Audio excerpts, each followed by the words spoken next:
ओहो बोले ते अल्लाह पिया बोलदा ए कैसा नूर इलाही उस रब दा ए जीने जग विच पैदा इस्लाम कीता ओनू फिक्र यारा साडे सब दा ए मन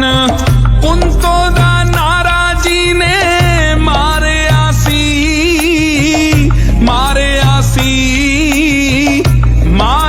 सी हक सच दा बन पहरेदार आया सोने नबी दियां सिफतां की आखां कुल नबियां दा सरदार आया। ओहो बोले ते अल्लाह पिया बोलदा ए कैसा